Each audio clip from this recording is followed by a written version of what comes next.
Welcome Nottingham to the Monday, May 5th, 2025 meeting of the Nottingham Select Board. Get started. I'll rise for the pledge of allegiance. I pledge allegiance to the flag of the United States of America and to the republic for which it stands, one nation, under God, indivisible, with liberty and justice for all.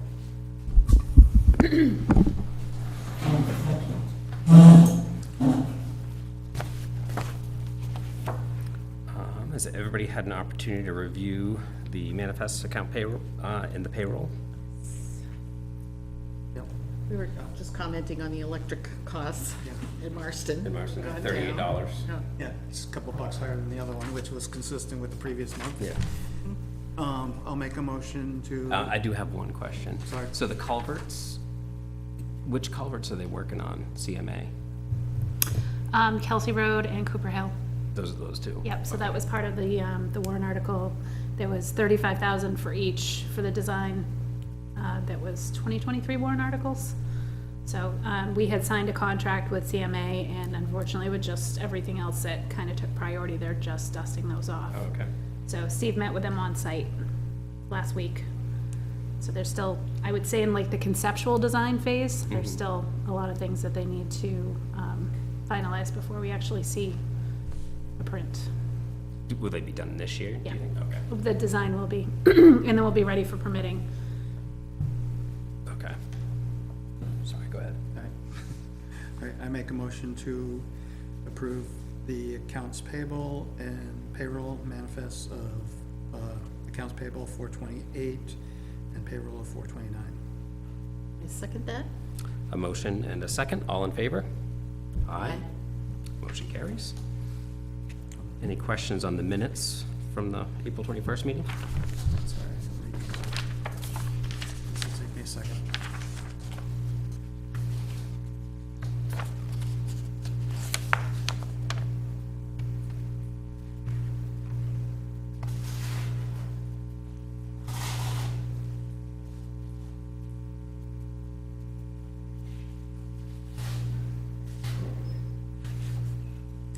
All right, I will make a motion to approve the public and non-public meeting minutes of April 21st. Second that. Motion and a second. All in favor? Aye. Motion carries. Any reports from assigned boards and committees, departments? Sure. So, CIP, I believe, is supposed to meet on the 15th. I don't know, I gotta check on that and stuff, but I believe that is what we have scheduled. The 15th of June? No. No, May. Oh, So right before the budget committee. May, sorry, May, what May? Sorry, I'm looking at April here. May 15th. Yeah, there's a budget committee meeting that day, so I think we planned it before that. Okay. So I'm assuming like 5 or something, or I'll have to We'll have to look into take that. that. I gotta dig that stuff out. Would you like me to send out an email to the members? That'd be Would ya? awesome, thank you. Because you know what the date is. We did have a planning board meeting the Wednesday after our last BOS meeting. It went over long. We did, we did appoint a new member as well as a, alternate member. We did not do any officers yet. When we think about officers, because we didn't have a full board. so who's currently running the meetings? Blair? Chris ran it as secretary, and because the vice chair wasn't there, so. But I mean, Drew would run it, or assumably as vice chair next meeting. Let's start that, assuming he's there this week, or next week, I should say.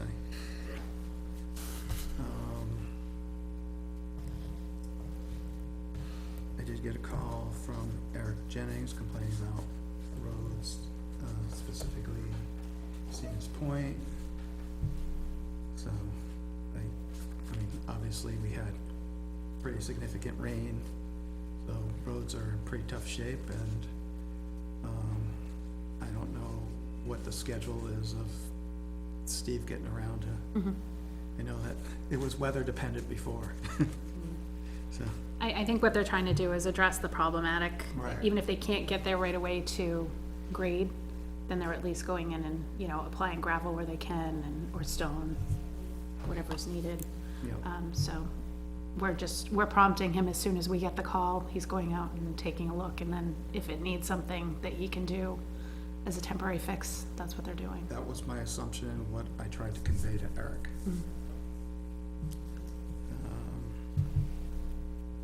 I think that's all I have right now. I did not meet with Chief Woodman this month. She took a well-deserved vacation. I was away on a business trip. But we touched bases. There were no cruiser accidents or explosions this month, we're happy to report. Yeah, that was really it. I too got a call about a road early this morning. Mendel was flooded, and that was referred to Steve Rollins, who I believe did go over and address that issue. According to my $20 rain gauge, we got an inch and a half of rain last night. Like, from like 11 o'clock. The little streams were rushing. Yeah. Yeah. Good for amphibians, I guess. That's all I have. That's all? Okay. Yeah, yeah. I was unfortunately, I was not able to attend the last master planning committee meeting, which was a marathon meeting apparently. It ran 3 hours, so I'm really disappointed I was not able to attend. But we are in the process of putting together our engagement plan for the summer to work with the taxpayers to figure out what people want us to focus on as a committee for our 10-year plan. So we'll be working on that starting this month, and we don't have our next meeting scheduled as far as I know. But we're working on calendars, which are not easy to coordinate, so. Thank you. That reminds me that, the town did get a grant of $25,000 from the prep. Yeah. Yeah, Piscataqua estuaries. Yeah, for the resources. so that That's just- sort of came in, it was confirmed today, but it came in on Friday with the wrong attachment, so. That's what happens when you have two Ellen Whites in neighboring towns. Oh, really? Is that, Yeah, that's what it was. It was Stratford's notice. They also received they the, have an Ellen White there too? Yes. Oh, nice. Okay, that explains more. All Okay, right. I get it now. No, so that would be helpful with the resources, natural Yes. resources, part of the chapter of the master plan, so. Yep, so that's good news. That's good news. Nothing else then? Move on to Ellen, Town Administrator Report. the 2024 financial audit started last week. We had auditors on site Monday through Thursday, and they're likely gonna come back for one more day to wrap up their field work, maybe a little bit here at the town office, and then they're doing something a little bit different than they've done in the past. They're actually gonna do a on-site audit at the library, just to, normally they do things remotely and they have to scan and send invoices. It's probably a little bit more, it would be a lot more legwork for them to do where they just come on site and take a look, so. They'll finish remotely from there. Usually, the hope is to have the audit completed midsummer at the latest. We would like to have it done by September 1st. That's usually when we're closing out our tax reports in anticipation for the tax rate setting, so. It was a brand-new team to Nottingham this year, so nobody was really familiar, so there was a lot of different questions that were asked, and it's always good. I always look at an audit as a good way to just, look at your processes and see how you can improve, so. John had already reported that the prep grant was approved. Stratford Regional had applied on our behalf, so $25,000 to complete an update on the natural resources inventory maps and master plan chapter. So because it is over the $10,000 threshold, we do have to hold a public hearing per the RSA, so I will be scheduling that for your next meeting just to, discuss the grant award and how it's going to be expended. Both the new cruiser that was planned for purchase in 2025 and the accident replacement cruiser are both on order with an estimated delivery date in late June. So those will be coming in before we know it, and then they'll have to be equipped, so that will take some additional time. The new conference room is nearly ready. We're just awaiting the new audio-video equipment installation, and we're also putting a new entry door with a window, so people can, if the door is shut, people can actually see that there's a meeting taking place, which I hope to, be a little bit more transparent and reduce interruptions. And with that being said, as things are progressing forward in there, we're also trying to keep things moving in here as well before summer camp takes place. So starting tomorrow, Courtney has some volunteers that are going to be starting the construction of a new counter that's going to go at that back end of the room, just as we start to convert this over to what will be their office space, hopefully in the summer. Before the summer camp starts. We're hoping. Hopefully. Yeah, that would be really nice. Yeah. Yeah. I believe most of the audio-video equipment is in. It was starting to come in when they came out and did a pre-review. So I think they were still just waiting on a few straggler items, and then it was gonna be a matter of finishing up the one big job that they're working on, and then they were gonna move over here. So I'm hoping it's going to be within a few weeks at the most. And then we'll be able to broadcast. Alternatively, we could move in there once I get the assembly permit issued by the fire department, and we just make sure that there's an emergency egress out the rear. But that would require probably a mobile, almost like a live YouTube session without having direct access to the channel 22 feed. So I really don't want to do things in a temporary measure, but we'll see how things are progressing as it gets a little bit closer to summer camp, which is end of June. As far as action items this week, I did slide in as a bonus item, the assessor, printed the tax warrant for the first half tax billing. Tax bills are not due before July 1st, but this will at least get them out there and mailed so people can prepare a little bit more. So I would be requesting a motion for you to sign that 2025 tax warrant. I'll make a motion that we sign the tax warrant for the first half of 2025, right? Yeah. I'll second that motion. A motion and a second. All in favor? Aye. Motion carries. So as soon as I get that to Tracy, the tax collector, she will start the arduous process of printing and stuffing and mailing the tax bills. So anybody interested that isn't already signed up, there is a electronic option where you can have your tax bills mailed to you to save on postage. And just general, people should understand that it should be half of Last year's rate, whole amount. correct. Yes, we are under the revaluation, but none of the values have changed unless there was new construction that was picked up through the permitting process. Furthermore, there is a request in your folder to authorize Chief Vaughn Woodman to sign the agreements with the state of New Hampshire regarding their police special details that are conducted at Pawtuckaway State Park. So I'd be looking for a motion to appoint her, or to authorize her, rather. Right.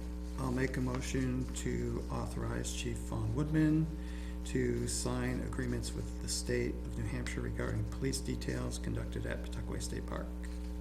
And I will second that motion. Motion and a second. All in favor? Aye. Aye. And the last action item I have for you is the Celebrate Nottingham Committee has provided an agreement with Pyrotechnico Fireworks Incorporated out of Jaffrey. That is the vendor that they've chosen to do the fireworks display here during National Night Out on August 5th, 2025. So I would be looking for a motion to sign that agreement and further to authorize the release of the required $5,000 deposit to hold for their services. So we approved the amount of You approved up to $10,000. 10,000, right, last meeting, so I just want to make sure that was all part of this. Okay, I'll make a motion that we sign the agreement and further authorize the release of the required $5,000 deposit for Pyrotechnic Fireworks Incorporated for the fireworks display on National Night Out, August 5th. I will second that motion. Motion and a second. All in favor? Aye. Motion carries. For correspondence over the past 2 weeks, it's been pretty limited, but we did receive 2 emails regarding Mindle Road and the repairs that were done since the last select board meeting. Cindy Coffey and Eric Danis were 2 of those email senders. We received an email from Doug Bates on April 30th regarding some options and issues relative to the town beach. And I also received an email from Kelly Delaire regarding the Stevens Hill Road restoration and repair, which will be up for public hearing discussion tonight. So what I did as part of the public noticing requirement was I did give the option for the public to offer their comments by email that we could read into the record tonight. So we'll be addressing that when 7 o'clock rolls around. For other mail and correspondence received, New Hampshire DOT followed up on their presentation for Northwood Nottingham, project number 41595, and they have circulated a questionnaire. I think it's probably 10 or 15 questions or so, just any feedback that we can provide to them, information that we might know about the area that will help them as they're still in their planning stages for excuse me, improvements to that intersection. And you've also received the Rockingham County's fiscal year 26 proposed budget. There is a public hearing coming up on the 8th at 5 p.m. in the Hilton Auditorium. And I think that is everything I have for you this week. Thank you. So we've got 15 minutes before our 7 o'clock public hearing, so we want to start with the roadside mowing bids. Sure. We get 2. 2 bids. Yep. Yep. 2 bids. One from the current company that is doing it, Talco. And that bid was for $17,120. And then the second was for $22,850, Sanborn Industries out of Deerfield, New Hampshire. So, over a $5,000 difference. Yeah. It looks like Talco, he has more equipment to use than Yeah. the other. I thought their proposal was impressive.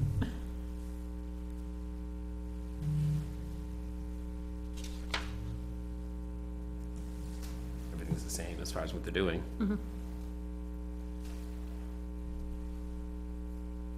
we have any issues with them from No. the past? No. And he lives right here in Nottingham, so Yeah. I feel that we get the local advantage as well. Yeah. And he is currently So he, mowing the town fields. yes, not the town fields, that's, Oh, I'm sorry. Gene right. Tenney. Yeah.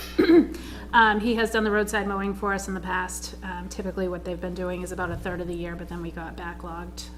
So, Steve's approach this year was to address the whole town, so everything could be started afresh and then figure out where to go from there. But he does have capable equipment, he's been doing it for years. And he also takes care of the, mowing of the landfill for us. Excuse me. All right. Okay. So I can make a motion to accept the roadside mowing bid from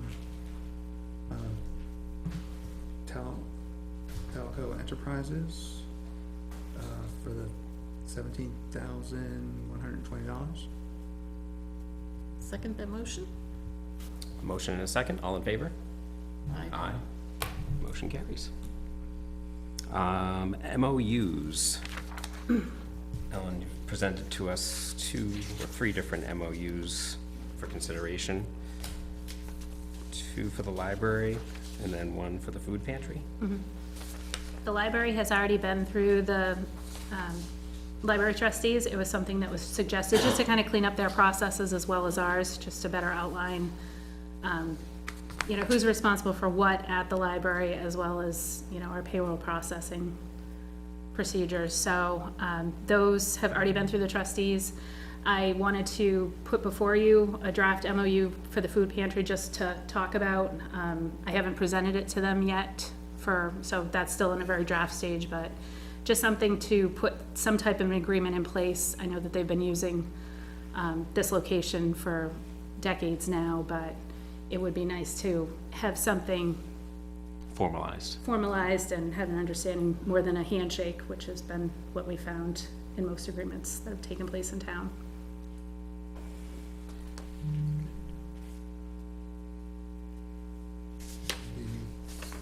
What do you need from us? I think the library ones are fine. I've been through the procedures with Betsy as far as the payroll processing, that's in line. And Jen Phillips and I have talked through the various maintenance items as we were trying to coordinate with the facilities management position. So I think that's pretty clearly outlined.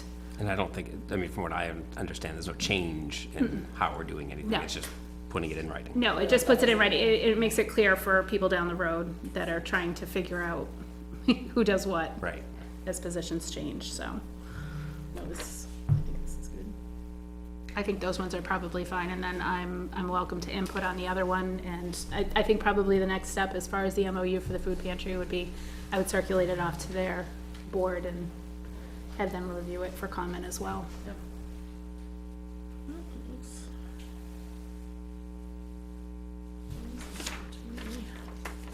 I know there's other nonprofits that have similar agreements. Like Just with about the every, rec yeah, department, for use of the fields or, So this just brings it into line with Correct. what everybody else is doing. Yep.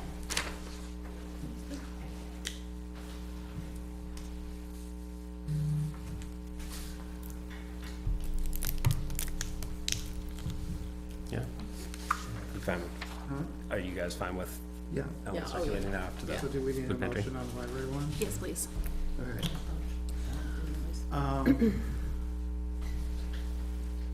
So, all right, so one's called letter of agreement, and the other one's called Memorandum.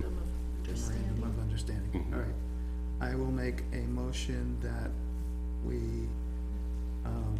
sign the letter of agreement and memorandum of understanding, with the Blaisdell Memorial Library. I second that. A motion and a second. All in favor? Aye. Motion carries.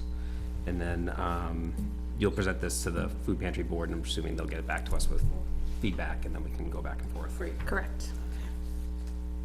thanks. Town Beach. Do you want to get into that? Or should we go into, You're gonna limit it to 7 minutes Okay. before the public hearing. okay, Do your assessing items. the assessing that? It's assessing. All right, where are they here? All right. I will make a motion.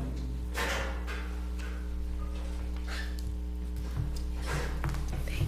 So, how do we want to split these any certain Yeah, ways? I would Oh, So, just do them each separately, I would say, Alright. because they're all a little bit different. I'll make a motion to accept the warrant for gravel tax levy on map 10, lot 12. oh, we're gonna do each one separately? Yeah. Oh, okay, sorry, I didn't hear you. I second that motion. A motion and a second. All in favor? Aye. Aye. Motion carries. I will make a motion to accept the intent to excavate on map 10, lot 12. I second that. Motion and a second. All in favor? Aye. Aye.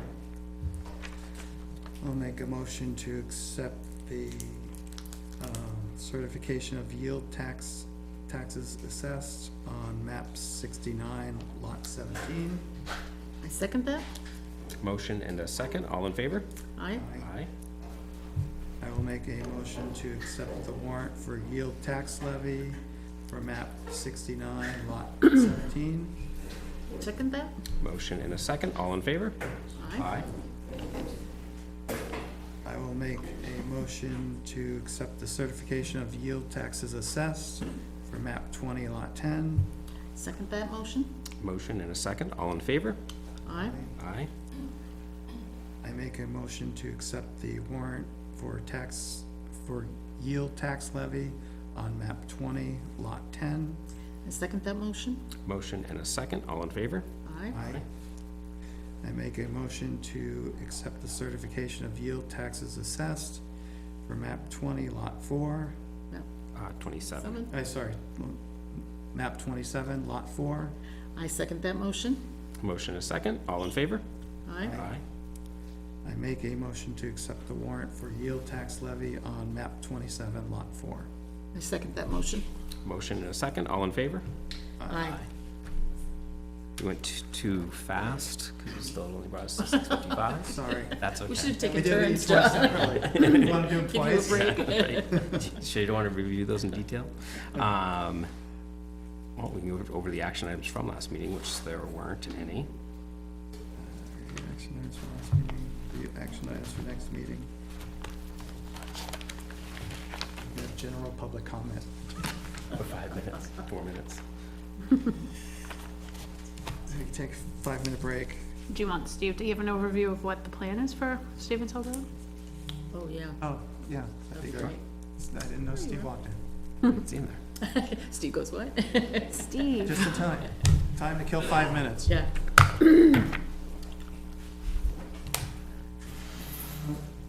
Talk about Stevens Hill Road. What is the plan? Tell us what the plan is. Well, plan is to pave from Deerfield Road into where the existing pavement is. Not a lot of work that needs to be done. There's a rock sticking out, a little bit of a drainage problem. But that's pretty much the plan. About how far is that, Steve? Don't remember. I live right near there, I can drive Yeah. down, it's okay. Okay, That's, you know, so you look at that as being pretty straightforward? right, and then at least we're not doing dirt pavement, Right. you know, sending different, you know, I mean, you still have to do 2 different materials during a storm, but at least you're just doing, you know, Yeah, yeah. part, turning around and coming back. And when would they be starting, potentially? When would they be starting? The work, Yeah, oh, as soon as you guys give me the okay. okay. I've got pretty much everything else that we're planning on paving ready, because I wanted to get an early start and get it done, and have it time to stick down and not delam like some of our other roads have. If you're doing, you know, late in the season. So try to be basically ready for my next year's paving, the fall before. And we're pretty much there. Hit a little bit we did this spring, but for the most part, as soon as I know I can go, we'll get on that and get that done. So all 3 of these roads would be worked on around the same time? When the paving happens, Yeah. it'll be one, then the other, then Okay, the other. yeah. But the prep work has been done on 2. Yeah, One was last fall and one was this spring. So, yep. okay. Like I say, there's not a lot, a little bit of gravel maybe where that ditching spot is. I haven't really looked into that, too much yet until I'm given the okay to go where it is a scenic road and whatnot. Good. And then any update, we got 2 minutes. We had a lot of rain over the weekend. Any updates on, I guess, road maintenance or any issues that we've had? Obviously grading's on hold right now. Right, Culverts, we've been cleaning out beavers and Yeah, yeah, I put in the a call. brush and stuff, the leaves that are washing into our screens, even where the beavers aren't working, obviously, the leaves are coming downstream and plugging them up, so we've been doing that. That's been pretty much our goal today. okay, And obviously with more rain coming, water's pretty high out there right now, yeah. but it's all runoff, you know, so, Yeah. so, Thanks for getting to, is it Mendel or Mindel? I never know how to pronounce it, but they were appreciative. Any other questions? Nope. You did good, 1 minute. I can sing a song. 1 minute, short words. Good, thank you, Steve. Okay. Thank you. I see, it's, it is officially It's 7 officially now, so- 7. There we go. Okay, good. So we can open up. So I'm going to open up the public hearing for Stevens Hill Road reconstruction and paving. The purpose of this hearing is to review and clarify the intent of the March 11th, 2025 town meeting vote regarding the proposed reconstruction and paving of Stevens Hill Road, a project generally authorized by warrant Article 12, but subsequently failed under warrant Article 22. The board will outline the proposed scope of work and solicit public input on whether the town would move forward with or abandon the project. Residents are encouraged to attend and comment. So I guess, We did receive one comment from the public that we should read into the record, and it's in your orange, it's in that folder. From Kelly Delaire. Oh, yeah. so I'll read the letter from Kelly Delaire to the town administrator and Nottingham Select Board. Thank you for the opportunity to address my concerns about Stevens Hill Road. I understand that in lieu of my attendance, my letter will be part of the public record and attached to the minutes of the meeting as has been done in years past. My husband and I have lived on Stevens Hill Road since 1998. In recent years, I feel Stevens Hill Road has suffered under a continuous change in highway department personnel, gaps in staffing and communication, equipment failures, budget limitations, and a lack of continuity in the town's approach to maintenance. John Fernald maintained the roads for years. Sean McLean headed the department until early 2023. Since that time, Steve Rollins, as highway director, and his company Deerfield Sand and Gravel have provided plowing, gravel, and other services to the town of Nottingham. As I type this, the select board acknowledges the highway department is fully staffed. In 2024, Nottingham voters rejected Article number 12, which was to appropriate $500,000 toward the maintenance of Stevens Hill Road to the paved section. At that time, I worked in the town administrator's office and asked Steve Rollins what that entailed. He explained, but also spoke of his worry that his entire budget, his words, seemed to be under one warrant article. I wondered later why this article was written as an all-or-nothing proposition. I wondered why it had not been broken into bite-sized pieces, possibly multiple warrant articles for voters and for particular projects. Voters could then pick cafeteria style what they wanted to support. I thought it would likely not pass. It did not. That year, voters rejected the school and town budgets as well as numerous other articles. Fast forward to March 2025 town elections, and voters rejected petition warrant article number 22. This was brought forward by Mr. Morris, a newer Nottingham resident on Stevens Hill Road. I assume Mr. Morris likely wanted to ensure that residents of Stevens Hill Road were given another opportunity to fund the necessary maintenance, and I was one of the petitioners. At issue is an overlap of information and wording in both warrant article number 12 and petition warrant article number 22. It is possible Mr. Morris was not aware that the Select Board and Town Administration were preparing a similar warrant article to his petition. I was not aware of that when I signed his petition. The deadline for petition warrant articles is much earlier than the deadline for other warrant articles. Signatures of petitioners must be checked, and at least 25 registered voters must be verified by the town clerk before proceeding further. Weeks later, during the town deliberative session, when final decisions were made on what lands on the town ballot, there was discussion about whether voting for or against Article number 12, the town, or Article number 22, the petitioners, changed things. A resident pointed out a conflict. No change in wording was made at that time. I voted yes to both articles during the March 2025 elections, as I wanted to ensure funding for road maintenance on my road as well as other roads. Voters rejected Article number 22. I have since been told there was also a voter guide on the town website under the Select Board section that explained wording for one or the other based on the town attorney's input.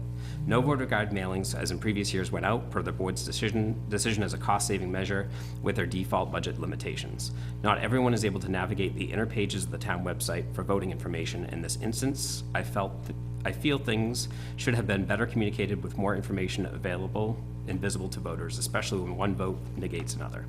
I annually dealt with warrant articles, petitions, and elections in my position in the town administrative office, and if I did not understand the results of my vote, how would a typical voter?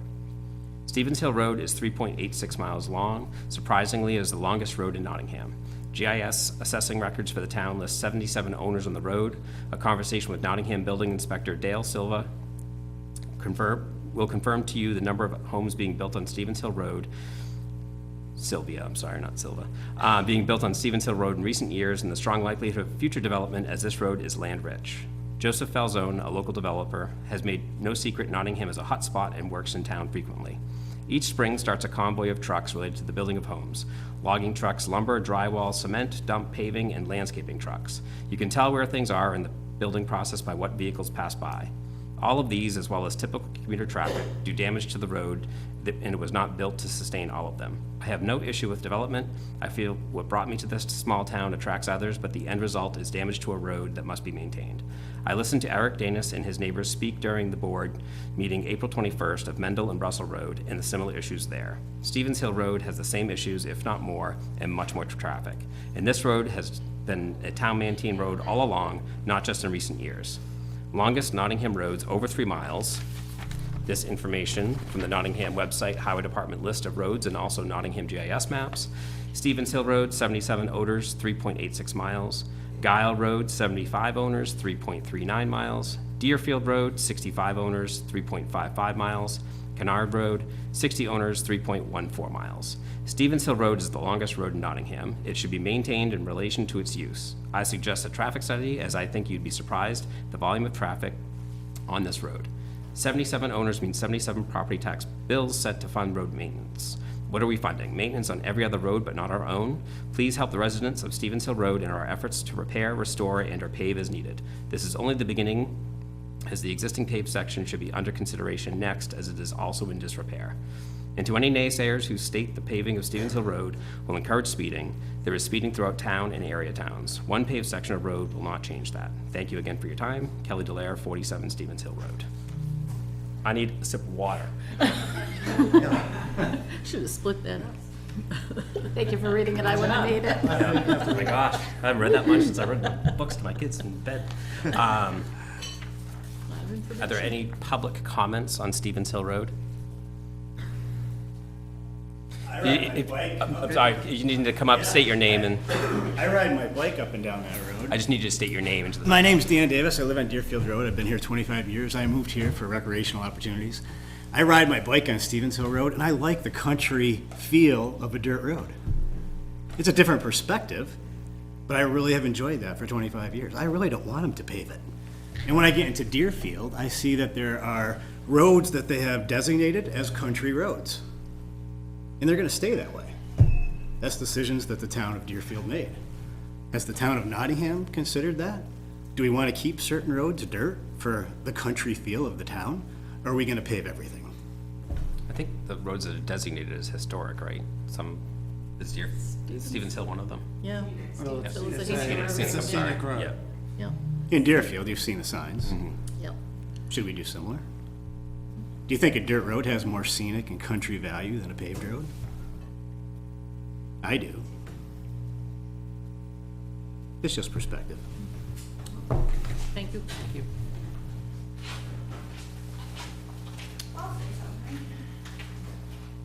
I'm Sarah Barker, resident of Stevens Hill since 2023.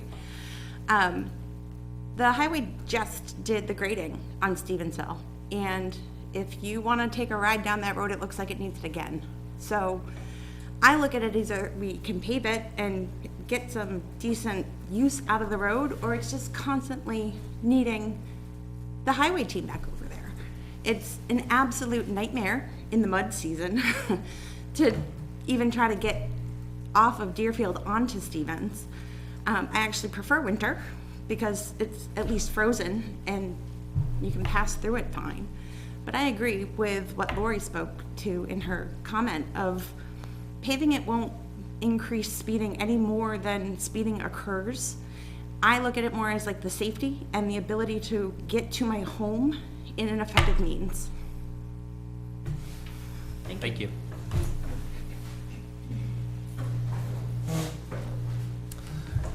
Doug Bates, 30 Lamprey.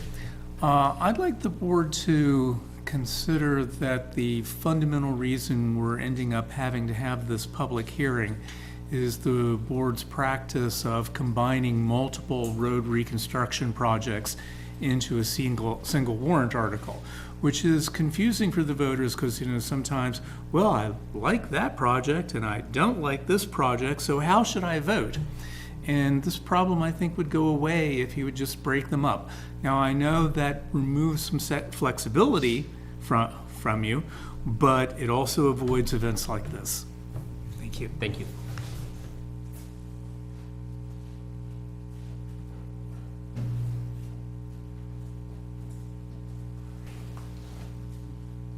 Peter Rowell, 156 Stevens Hill Road. My wife and I and my family have been there since 85, 40 years.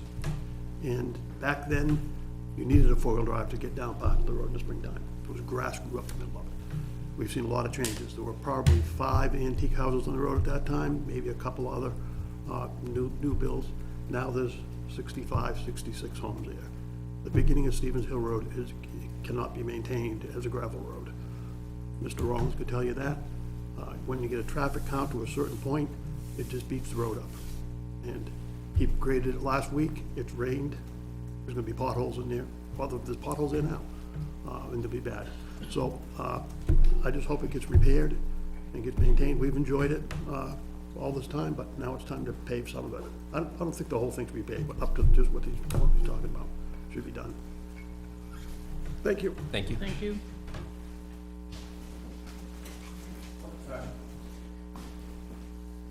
Hi, Ken Bell from Stevens Hill Road.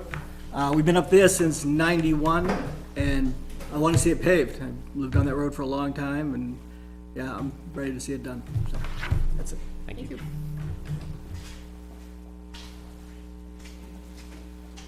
Hi, I'm Robert Pellegrino, 8 Stevens Hill Road, and I've lived there since 2008. And I noticed the road's getting smaller towards the stop sign, and the erosion's happening and whatnot. But the biggest thing is we see ruts all the time at that stop sign. There's a school bus that drops kids off, I believe, right there. And if that was, at least even that spot was paved, it would help, because in front of the stop sign, vehicles are stopping and starting and creating a lot of havoc there. And then, you know, when I look at it, I see these logging trucks coming through. I know what they're doing and whatnot, but the weight of those trucks can't be any good for a gravel road. There should be limitations based on, you know, how much weight they have and whatnot, that we see on other roads, maybe apply to this road as well. But all in all, I mean, I would like to see it paved as well. Thank you.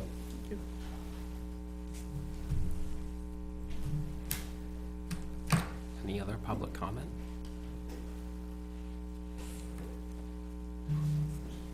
Good evening, Autumn Ricker, 83 Stevens Hill. Been a resident on the road since 2008. You know, it's an interesting road where there's 0.8 of a mile of pavement that you can't get to except by traveling over 0.8 of a mile of dirt. And even though my tax bill says I live on a paved road, because my driveway hits the pavement, there's no way to actually get to it. So certainly don't see the benefit of that. As some of the other residents have said, certainly the amount of traffic on the road doesn't allow for the gravel portion to maintain good condition. You know, as soon as it's graded, it's quickly very difficult to pass through again. Often see lots of car parts in the spring where people rip off the air dams in the front of their car, and obviously it kind of beats up suspension, that sort of thing. So it's just one of those things where, you know, though there's some you know, interest in maintaining historic character, the road's been getting paved for more than 100 years now. You can maintain a scenic area. You know, the pavement doesn't necessarily detract from that, but it'll help residents get to their road. And the road already has 0.8 of a mile of pavement, so we're not really losing any character by kind of filling in the gap that exists right now. So, and you know, obviously this has come up multiple times in the town. I know perhaps 24 years ago or so, it was, I believe, approved and then didn't end up getting done. And then obviously we've had some challenges the last couple of years, but I think with the current warrant articles, you know, the one that did vote in the positive to pave the road, you know, I believe that you know, showed voters' intent and that we should proceed with those projects. Thank you. Thank you.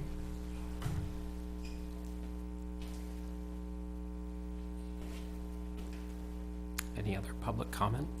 So again, this is an opportunity for folks because of the way the warrant articles worked.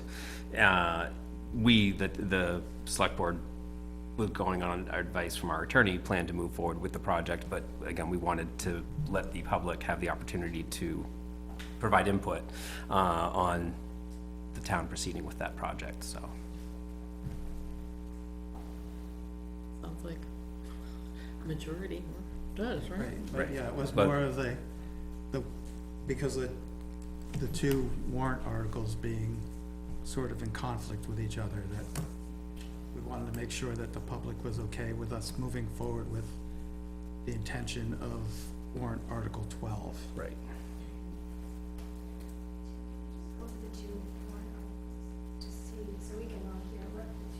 Well, I don't have them in front of me to read, but the first warrant article, Article 12, just read the paving of 3 specific They're in roads. there.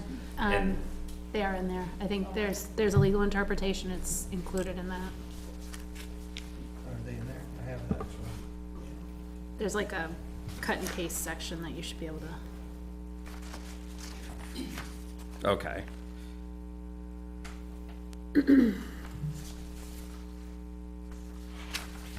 Yeah, so Article 12 was to vote and raise and appropriate the sum of $285,000 for Lucas Pond Road, Stevens Hill Road, and Deerfield Road, and other roads in town if priority arises.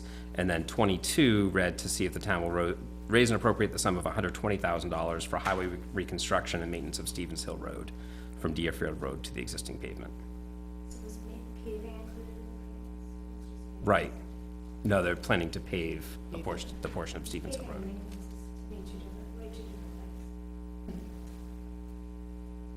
Right now, it's being maintained. Right.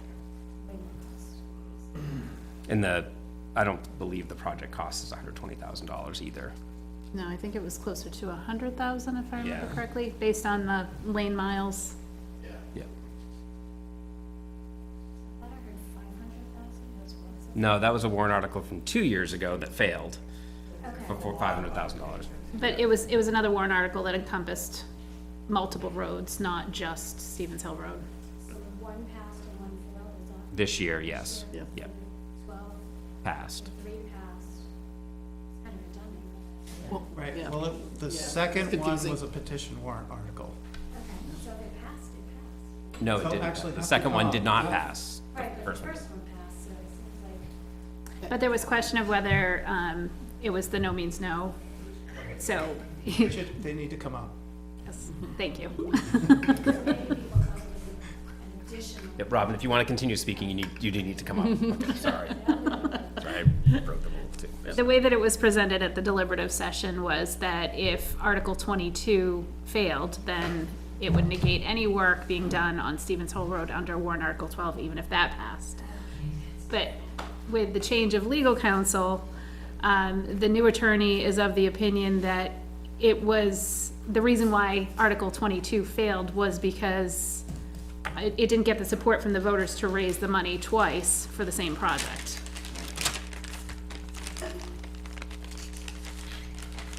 Yeah.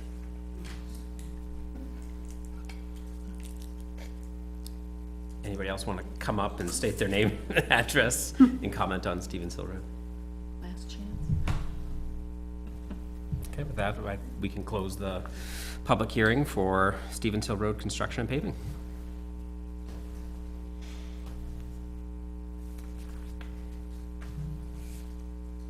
Now, are we ready to move on to the town beach? Do we need any? Does that clear as, What's that? Thank you. Need a motion to close it, to close the public. no, I think you're all set there. I think we just need to give Steve Give Steve either to the go thumbs ahead to up? proceed with or not. Right, that's why I was asking if we needed a motion or anything for that. Yeah. I think probably based on your feedback. Yeah, Right. but he's saying, Steve. I don't think we need. I don't think we need a motion. I think so. Pave it, baby. Can we state that positively for the record? All right, Pave it, baby. yeah. Yes, we're going, You want to clarify, we're not paving the whole road. Right. Only going from Deerfield Road to where the pavement starts. Because there was some, talk a little bit of the whole thing. yeah. No, just that area, yeah. So to clarify, and for the record, Mr. Ricker, the town will be moving forward with the paving of the portion of Stevens Hill Road from Deerfield Road to the current paved portion. Yeah. And prep work needed to do so, tree cutting, pitching. Thank you. Thanks for coming. Gentle tree cutting. Good night. All right. Is he gonna start paving tonight? He's gonna finalize those figures tomorrow. Hope he'll aesthetically tree cut. There'll be one less section to grade. Yeah. So at our Traffic there. meeting last month, we had brought up the town beach, and every year, the town will be signing a memorandum of understanding with property owners allowing us, the town, residents access to the town beach that is at the end of that access road. And one of the things we had talked about was having potentially somebody to monitor the beach so that we could make sure that the people that are using the beach are the intended users, which is the residents of Nottingham, and they're also following the rules in regards to the town beach. So any updates on hiring? I do have an applicant. I have yet to speak with her just to get an interview set up, but we do have an applicant that is interested in the position for what it was advertised for, which was essentially Thursday to Sunday from 10 a.m. to 4 p.m.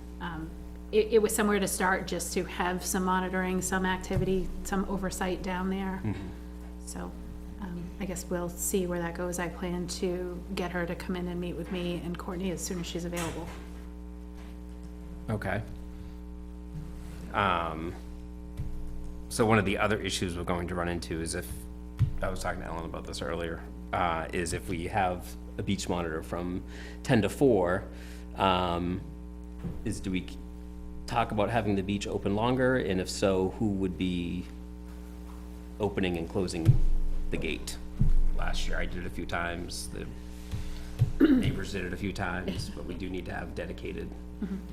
And do we want to consider having it open longer outside of, I think our intent when speaking with the rec department and chief of police, the idea and intent of having a monitor there at those certain times was the busier, the busier times of the beach, most likely Thursday through Sunday. And with that being said, we really need to make a push for people that would be willing to step up and commit to the 7-day-a-week opening and closing of the gate. The town could do it, the opening, right? Monday As through far Friday. as like Monday through Friday, we could handle there's plenty of staff that could handle the opening of the gate. It's the 7 p.m. closure, and then of course the weekends that are the difficult piece that we need to fill in a very short time to do so. Yeah. And this would be an at your own risk situation as far as swimming on the beach and all, too, right? Yeah. It is anyways, Yeah. because we don't have a lifeguard on staff, correct? Yeah, so, I don't know, I think we should ask Joe and Dawn to talk about that a little bit, about, I know that they actually did close the gate some of the times when somebody else couldn't. And, yeah, I know that's a problem, is getting somebody committed to do that. I don't know what the best solution is, but I would like to hear from the Fernals if they have any ideas and thoughts on that. And can I just clarify too, are we talking about that happening when there isn't a beach attendant there? So to have that's it what I'm saying, open if we were to open it longer longer, but keep the beach hours. attendant there for the busier timeframes and to see sort of how that goes. Yeah, my thought, maybe contrary, but my thought on that is that the busier time tends to be, as Ms. Marshall told us last time, the time when families are there during the day. It's more those other hours that seem to be problematic, and also folks wandering off the path and violating the privacy of the landowners. I know people really want it open. I want it open all the time too, but I'm not wild about the idea of having it open unless there is an attendant there. You could disagree with me, but I feel like we need to retrain people a bit to be respectful of that it's a gift to be able to use the beach and get there. and I'm appreciative for it. I live right down the road. I feel like it increases the value of my home. I love it. I would love to have it open, but I really feel like there needs to be an attendant there when it's open. Just one person's opinion. I think that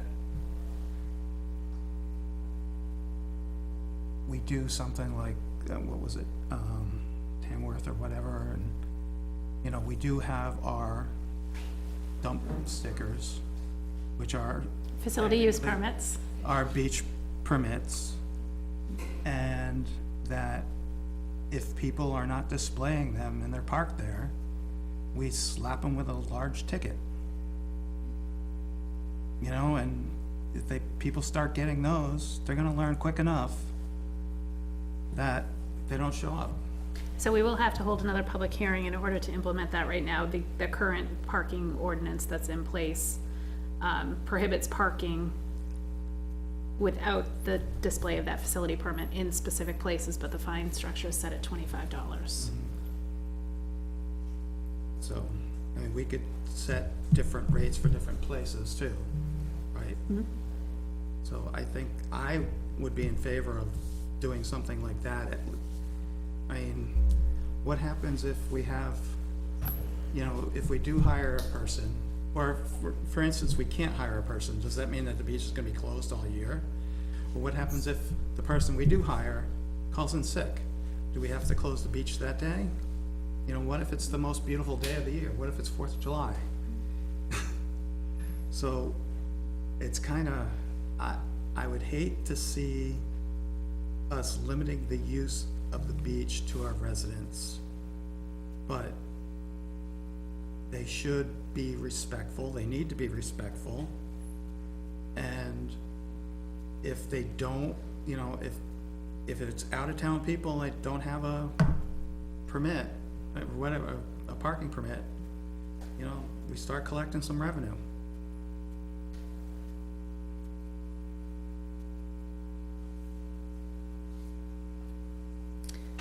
Yeah, it's a matter of, New revenue source, let's get a pickup truck, I mean, let's get a tow truck. I mean, the only way they're gonna be ticketed is if the police department's down there more Right, often. right, and, you know, PD's got four-wheel drive vehicles. It's close to this location, you know, they just have to pop in a couple times a day, I mean, even if it's once a day.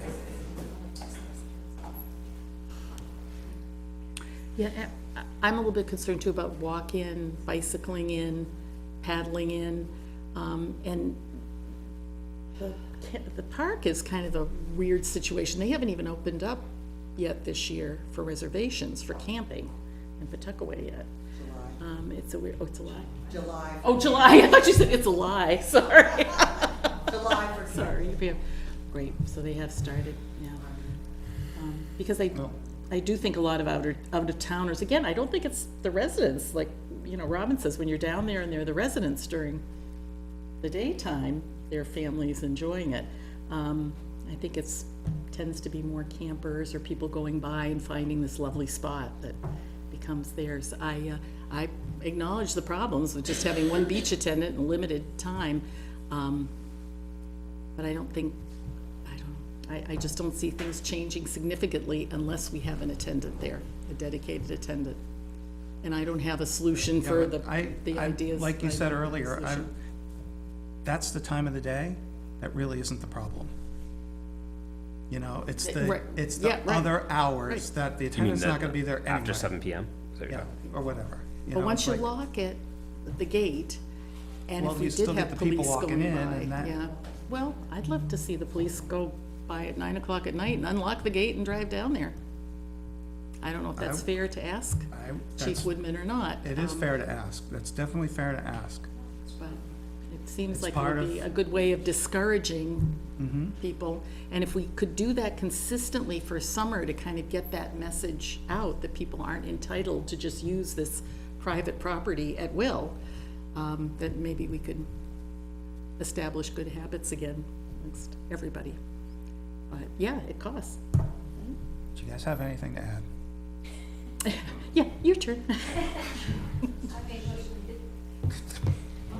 I know, poor Dawn. Dawn Fernald, you're abandoning me. I mean, I'm we're just stuck between a rock and a hard place. We love the beach, we wanna see it open. Yes, we do think an attendant down there, I want to say that our residents are behaving, they are not also, when the beach is open, they are coming over the bridge and the dam, even though it's ridiculously marked. So we want to see it open. We're welcome to try. I think we both agree that, like, there's been no enforcement, let's be honest. There's been zero enforcement for decades. I fell down a rabbit hole of reading old town reports. People have been complaining about it since the 70s, that out-of-town residents are using it. Yeah, we're really here to try to make this work. We want to see it stay open, so lots of people think, oh, just call the police on the trespassers. It's an incredible burden on us, and we just want people to stop trespassing. So, Do you think ticketing would help? I think it would help a lot. I think, the off-season stuff has gotten a lot better when the gate is closed, but again, it required us to put ridiculous signage and police it ourselves, which we hate doing and we shouldn't have to do. We feel like our neighbors should be respecting the guidelines that are in place. And that's all that we ask. I do think it would go a long way. I think there's never been any consequence for no sticker, no being there when you shouldn't. I mean, you can literally tell when the state park is closed because you see the uptick really fast. So, and I know that plenty of town residents complain about that and have been for years, so, yeah. No, At this point, there's no water there anyway. there's no That's true, it's really not an issue. It will be, it will be, yes. Well, if the park's not open until July. late July, it's gonna be bad this year with Yeah. out-of-staters, so. It's gonna be a different year. I feel too that, much like the roads issue, you just get to a certain point where there's so much use that things change. And the gentleman who came up and said, oh, I love riding on a dirt road, I get it, the beauty of a scenic road, the beauty of not, just being able to walk in there, it's lovely, but the use has changed, and I know as a neighbor down the road, that there's a lot of activity that involves throwing beer cans out, because there are cars going, in and out of that area, they park down the road and go in to your area and the beach. So yeah, definitely ticketing would help, but I think it's sort of a multi-pronged thing, and I do think the town has to kind of own this at this point, and this is a start, if we can get a beach attendant. I think that's all we want. We just want the town to own the management and the liability, and the beach, when properly used, is no burden to us. We love it. That's not the issue. It's just sort of the unintended uses, which if nobody is policing them, it's ridiculous to even have signs and to have rules if nobody is enforcing them. There has to be some consequence, right? Yes, there has to be some consequence. So. There seems to be a lot of people in town and out of town that beach is very much loved. Yes. And has a lot of nostalgia for people even who aren't using it anymore, their kids did. And I wonder too if, people getting together to maybe even, if there's a little area for a beach attendant, there's a little stand or something, somebody could build that volunteers. In the 90s, the town asked Joe's parents permission to put a gatehouse out there, because back then they realized it was an issue, so, yeah. It was, I think, and that's one of the things we tried to point out last year when we're talking about it, is this is not, it's not a new issue. it's not a new issue. Lots of people like to blame us and Right. act like it's Well, because and I we're think, there. Courtney and Chief Woodman both said last year too, that, yeah, we've been hearing this stuff for years and years and years, nobody's just addressed it. Yeah. So I think that's what we're trying to do, is do our best thing as a town, and to balance it out with the taxpayers and residents and what they want, so it's just, And obviously, we're there, so our eyes are on it, so we Right, see it, and we see what's going on now, so, yeah. And I wonder too, besides a paid attendant, if it would be possible if there were dedicated volunteers to extend the time, that might be an issue. or even, we have game cameras out there, they've worked really well, they ping us, even that helps a lot. I think this notion that it's so easy to call the police, our police work full-time, normal business hours, so we have to call dispatch, which we hate that. We don't want to be calling the police on anybody. And, you know, it's really easy for people to say, just punish the trespassers, but it's a constant for us. It's not. You know, I know everyone thinks they're the only ones who do it. They're not. They're the only ones of thousands of people who know this beach is there. And, you know, yeah, cameras, anything, just a little bit more show of, you know, yeah, a little bit of show that we mean it. And I was alarmed to find out, again, being not too far away from that area, that people were making their own little campfires Yeah, we and have all. we have You know, 5 or we did have 6. a fire that went on for 4 or 5 days off a mountain road a few years ago, and it was, you know, we could smell the smoke. So, yeah, there are issues that are, you know, again, if it's just families during the day and the beach, you know, I embrace Robin Marshall's petition and her vision of how lovely that is, but I think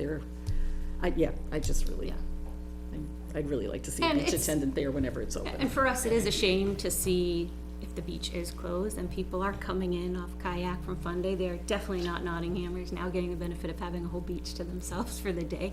There's not really a fix to that, so that kind of backfires too when you have it. And they're, you know, we just had them there this weekend and scared the daylights out of me while I was taking a walk in the woods because I didn't know they had snuck down to fish and popped up out of the woods, and I was like, oh, hi. I was like, you're on private property. And he's like, okay, I'll just go back to the beach with my friends. I was like, oh, okay. There's a hand up.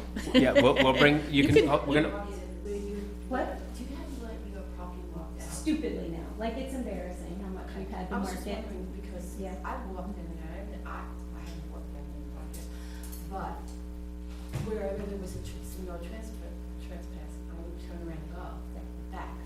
So, yeah, I'm fine with that.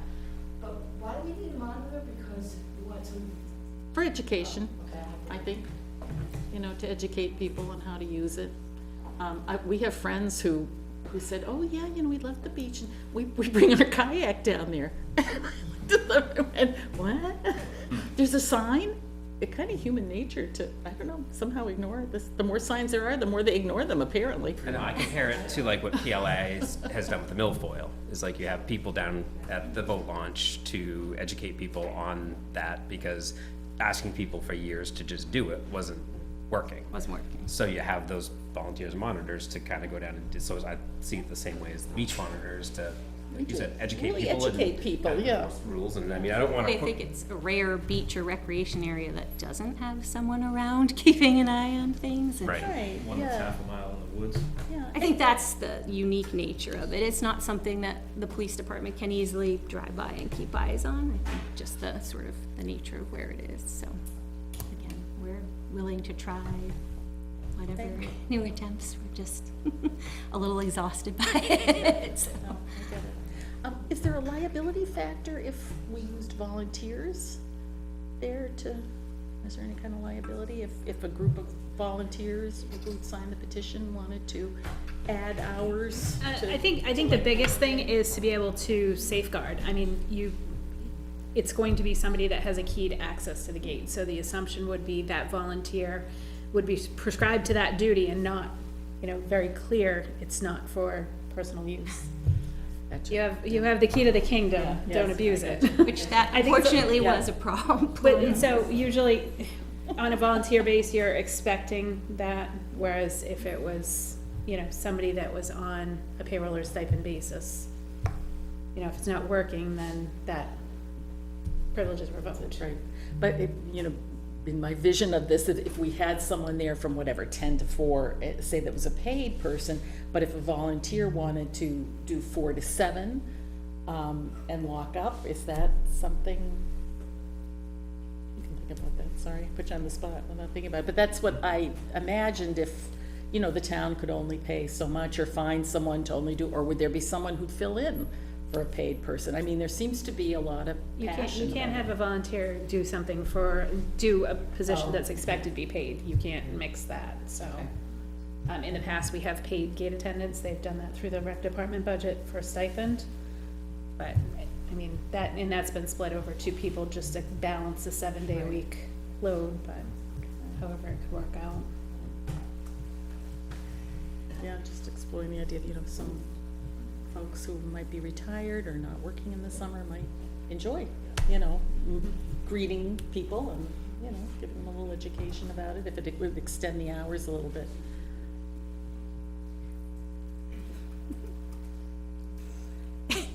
Done with Do you want to speak? Yeah, I think so. We're done with you. My name is Deborah Charbonnier. I live on Mitchell Road.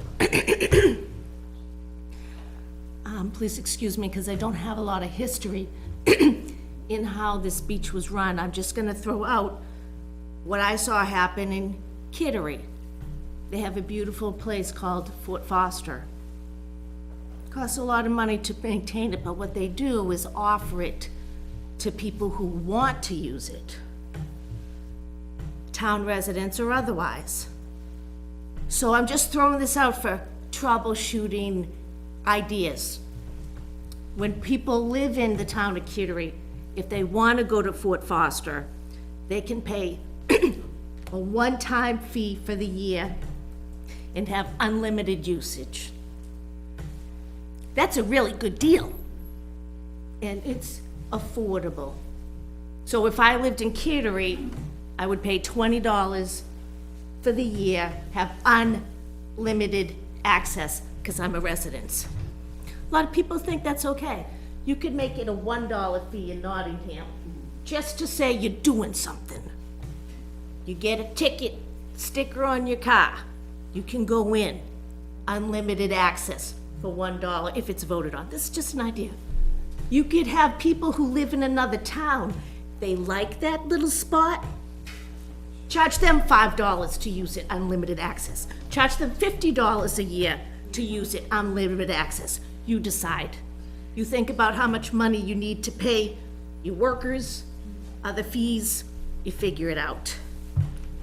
I personally don't think an attendant should be there all the time, because you just can't cover the hours. I believe an attendant should be there some of the time. But there's gonna be hours that the town people will wanna use it, and an attendant just can't be there on those hours. In the summer, they should be allowed down there, our residents, until 9 p.m. Because this is when people wanna get out and see the sunrise, see the sunset, I should say. How can we allow people down there without saying, oh, they're gonna be out by 5 p.m.? That's a little too early to get people out of there. I'm just saying. We need to talk about some of this stuff so people are safe down there. And they're respectful of space down there. People should be safe and respectful down there. And we need to find a way where we can be that for the town. Thank you. Thank you. Thank you. I guess we'll open it up to public comment now. Doug Bates, 30 Lamprey. I'd like to follow up on something Selectman Decker said. It's been a while since I've read the RSA giving municipalities power to ticket, but I am pretty sure it does not require police, that you can designate other people to ticket. And I believe I wrote to you about this last year. So the attendant could write those tickets. But if the attendant were there, the people wouldn't be parking. A moot point. The role of the attendant is to make sure that people don't actually park there. Pam Kelly, 35 Saks Road. I want to echo what the previous speaker said, and also what Charlotte said about needing to have an attendant there more often than just 4 days a week. I think for all the reasons that people have said, that's really what we need to do. I understand we only have a certain budget that has been discussed and allocated for this, but like the previous speaker, I don't see why we can't sell passes to our residents. Seasons passes, we could sell day passes, but for our residents, for a family, like $25, $30, whatever, that's something affordable. I understand that the statutes, there are statutes that say we can't do that or we'll lose our governmental immunity. And I looked at those statutes and they appear to say that when publicly owned land is made available for the general use of the public without restriction, then there's immunity. And that immunity would be destroyed if we charge people for it. But with the without restriction language is what I think makes this statute, irrelevant to us. There's always been restrictions on using this beach. So I don't think we ever had the protection of those statutes before. And maybe you have an opinion from the town attorney that says otherwise, but I'd like to see it, because that just doesn't make sense to me. And I know that there, I know of at least 50 people who have said, yeah, they think it's a good idea. They would buy family passes to use the beach. That would raise enough money so that we could pay an attendant, or 2 attendants, okay? So if somebody gets sick, there's another attendant to come and take that place. You could figure out the schedule so that there could be coverage all week long. And I'm hoping that you consider that, because I know that plenty of people think that's a good solution. It would give us the money that we need to, and if that attendant can, ticket cars, well, so much the better. Although it wouldn't be necessary, because the attendant would be looking for the sticker on the car that we would be issuing to people to use the beach. And I just hope you consider that, and please get an opinion from the town attorney, because I don't think we have that immunity now, because we do not offer the use of that land without restriction. It's always been restricted, to townspeople, certain times, certain hours. So, thank you. Thank you. Thank you. Evening, Shauna Samus, 5 Flutter Street. I've been following this for, I guess, this is the 2nd summer in a row. No disrespect to the Fernolds or anyone else involved, but to me, I'm a little bit frustrated because it feels like a goalpost that's moving. Last year, the concern by the landowners you guys had attested that it wasn't the people, the residents who are using the beach during the hours. That is on record, that is what was said. It's not the people who are there. Yes, you said it's the people after hours and off season. No, I may have intimated that, but I don't. No. know. I this is for my own recognition. I was here and that was what it was. Okay, well, we don't have a record of that, but go ahead, it's fine. Well, the That's meetings what you remember, the that's meetings fine. are on video. I don't know, are they deleted for? No, they're on No, they're Excellent. available, yeah. So that's just, so for me, and this isn't, I'm not coming at you, Dawn, I'm just saying that last year, the request was liability, and now here it is, and now it's, Ms. Fife, you're arguing, 10 to 4, and, the travesty of a mother with young kids from Deerfield, God forbid, she's using the beach during the day. Like, I don't understand why this year. Our request didn't change. Our No. requests weren't fulfilled last year. They asked us to open it on a temporary basis, and we did. And we dealt with shit all year long, all summer long, but we refused to complain and had it closed. So they're just trying to fulfill what was asked for a year ago. And so is your request now And that, it should have been done 40 years ago. okay, and that's, as you guys know, I'm newish to town. I've been here for 5 years. I have young kids. I frequent the beach with my young kids. And from my own observations, I have never seen anything nefarious. Of course, I'm there during the day, from early morning to closing. You guys have cameras. I've never violated. I'm not. My intention isn't to come at you. I'm not up here being that you guys are wrong or this or that. I'm just speaking as a mother in town. Frustrated. And I am. I'm frustrated, and I wish that we could give some grace to the neighbors who aren't doing anything wrong. It's like, oh, here it is. It's Memorial Day again. Where are you're a young father. Where are we going to take parents of young kids? Thank you. Wait a minute. That I will write down. Exactly, write that down, take it to the bank. But, where are these young parents gonna go now? And now at 10 to 4, we're gonna limit the hours, and, like you say, things change, things do change. It's difficult to raise kids these days. Mom and dad have to work. Guess what? You can't, oh, sorry, kids, beach is closed. Mom just got home from work or whatever it is. So I think I would appreciate everything, and I'm sorry if you guys think that I started this by coming at you, but coming together as a community, what can we do as a community to solve the issue for everybody? And I think saying like, oh, we can't do it because there's the one, so-and-so, or we can't because the people from freaking Northwood and Deerfield are using the beach.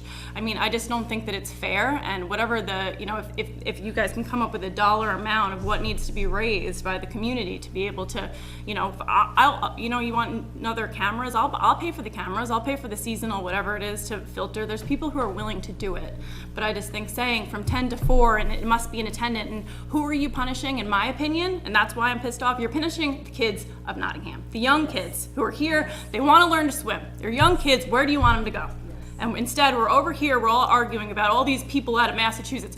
I love Nottingham. I love the beach. I love it. I'm grateful for the resource, but this isn't this little slice of heaven. You know, there's leeches, there's snakes. It's not like people are driving 6 hours to come to the town beach in freaking Nottingham. And also, Fundy Cove is right there. It's 2 miles down the road. So to say that we have all these issues, a teen yada yada yada over here, but not over here. I mean, no one ever says, oh, you know, the boat launch over at Fundy, that's a real problem. It also has access to water. You know, teens can also go drink down there. So and swim. So those are my only things. And so I am frustrated. I want to end by saying I just want to come together as a community with grace for one another and understand Dawn and Joe's plight for sure, but also the plight of the residents who pay for the beach and are trying to do the right thing, and mostly for the next generation. That's all I'm saying. You know, people, No, I don't think you're paying. Nobody is paying anything for it, that's the problem. What do you mean? What do you mean taxes? Of course. Pull the tax They card. pay the taxes. We pay taxes, $0. we pay the taxes. there's no tax paid on town. It's tax, it's tax exempt. Town doesn't pay taxes on Excuse me, Yeah. if you want to speak, you can come up and make a public comment. Ms. Marshall? Hi, I'm Robin Marshall, 189 Old Turnpike Road. I came last meeting and I didn't get to finish. I won't read a lot, I promise you. I just had a couple things I wanted to bring up. I am supporting the beach, and I did have a petition. It's up to 391 signatures. Yes, sir. You bring that, No, the bring it mic, just closer to you, that Robin. doesn't impact the room. Oh, that's All right. right. Oh, God, I keep forgetting, yeah. Robin Marshall, 189 Old Turnpike Road, Nottingham, New Hampshire. And I spoke last meeting, and I spoke last year, and the board had told us to be good stewards if the beach was open, and we were appreciative of Dawn allowing us access to the beach, although she doesn't have ownership of the beach, the access road she does, her and her husband, her family. And they allow to use it because we, as Nottingham residents, I don't believe are the problem for the beach, like was stated. It's either people are using it out of town, people using it from the campground, which I've witnessed myself. Those are the people that are problem. I don't think we should charge residents for the beach, and I think there was some sort of insurance issue with if we charge, then it would be some sort of liability. I don't remember what you had said. But I did have a couple of questions. In the Nottingham Town Beach flyer, it says that only town residents and their guests accompanied by the resident may use the beach. So my daughter has used it, and her kid, my grandkids. She doesn't have a sticker, but she's been with me, she follows me in with my sticker. So in the application, it just says monitoring for residents only, so I just wanted to make sure, I don't want to do anything illegally if she can't come in anymore, because the rules changed. I just wanted to make that clear, because again, I just want to do what's right. And also in the Nottingham Beach, it says that the parking and beach are monitored by Nottingham Police. I'm not sure why we have to have a paid attendant if it says right in here that it's monitored already by the police. And I think it's more important, like Dawn had said, the majority of it, and from what I witnessed, is things that are done off-season or off-hours. You have great cameras, so you can see what's going. Maybe we put some cameras in the parking lot or on the beach. I don't know how much they cost. I don't think they're that much less than paying a year of beach attendant. I would like to have the beach used for free. Especially on a single income. I think, you know, charging, some people might say $30 is not much, but maybe $1, you know, would be great. Ellen, I did just send you this all today, so you could go over it. But I do have some lovely comments that I sent for people who, thank you anyone who had signed my petition. I just wanted to keep it very positive. I don't like the negativity of it all. I think that we users can be good stewards. I do like, John, how you said about the fine. I think get to the people who are causing the problems and fine them. Tamworth charges $50 if we're only charging $25, because I think that's a good deterrent for people who are misusing it. Don't punish the people who are doing the right thing, punish the people who aren't. I want to charge them $100. That's, I don't care how much you charge them, because I'm not one of them, so that would be great. And I think to stop the people from coming off the lake, Tamworth has a sign right on the beach, because you can't see the sign. Appreciate you moving it to the front, or they're not accessing it by the gate, they're accessing it from the lake. Paddle boards and kayaks, and they don't know, they're not seeing the rule on the shed by the porta potties. So if it says private, it says private, Tamworth residents only, and then, you know, violators will be fined. Just something like that. I'm sure it doesn't cost that much, that you could put right on the beach. There's not 100 kids that are gonna be, that sign's gonna be in the way for them, but I think it would just be the way to go on, and that's all I got. Thank you. Thank you, Robin. Hi, Debbie Davis. I've lived on Deerfield Road for 25 years. I do have history at the town beach. My kids grew up there. You would have 60 people per day doing swim lessons from the morning to night, because Janet would run this rec department. We had a craft table, we had community, we had kids. It was lovely. Yes, there was problems. We would find the picnic table in the lake. We would walk down, take the picnic table, put it back. There's always gonna be drinking, teenagers, problems, every place. We never had an attendant. I think it was Rick Harmon. He would lock it across the road. He would open the gate, lock it. I've been locked in there. We all have. We've all done things. Our kids jumped off the dam. We were drinking after hours. Don and Joe know half those people that walk down that road. Family members on Deerfield Road, seniors. Yes, people walk down there. Joe's dad didn't care. We ran into Joe's dad. We didn't care. Joe and Don moved there a year ago and decide they don't want people down there. They can use the liability card, but I don't understand why we are not using our town lawyer to try to figure out how to get past this, because I think it's evident that they want to close this. They do not want, because why? I'm going to disagree with you on that. Well, just because we have been working with them, and again, as I mentioned before, this is not something that's new. It has been going on for, you talked to the previous police chief. Of course, Yeah, you're going to have teenagers drinking. Nothing has been done to address the issues. Well, And that's what we're trying to address. Is it a big deal that out of town, nobody goes there anymore? When I was going there, we're talking 60 people per Well, day. if nobody goes there anymore, why are we even talking Why are we, why? Because Joe and Don has stopped that. They have cameras. Do you think anybody really when they put the cameras up, how many people are actually going down that road when that gate is closed? I'd like to know, how many people do you see on your cameras? And when you did see it, you got on your ATC, cross state property, the dam, and kicked them off. So, whatever you did, you went the dam, you had to. Mrs. Davis, you can make a public comment. We're not going back and forth. Well, I'm sorry, but I think this is all crazy. It's a gem, it's our town beach, and I think instead of working, we should have figured out ways how to get access to this, because having someone sit there is ridiculous. It's absolutely a waste of our money. There's not that many. Kayaks and your dogs every day. So what? It's against the town. It's the town's rules. It didn't bother you guys when you were doing it We either. weren't doing that. Yes, you were. Yes, you were. Your kids were jumping off the dams. Debbie, that's Mr. Fernald, Can't bring your kayaks and your damn dog. Joe, Well, let it, please make a comment. biking, their family walked down there. This has been our gem. This is history. And all the time. That is what she's standing up here arguing. I am not. I want the hours. We're not talking about the beach, which we also want the beach open. But you can stop the beach opening by closing the road. Have we said that we are closing the road? No, but We limiting. explicitly said we will not close the access road. Oh, but you want to you're running your limit. mouth when you don't know what you're Limit. talking I am talking. You want to Okay. limit. All right, Ms. hey, Fernald, hey, seriously? Not a personal vendetta at all. Davis, I need you to finish your comment. Stop attacking the. This is how how they act, this is how our town is asking for us to. Yeah.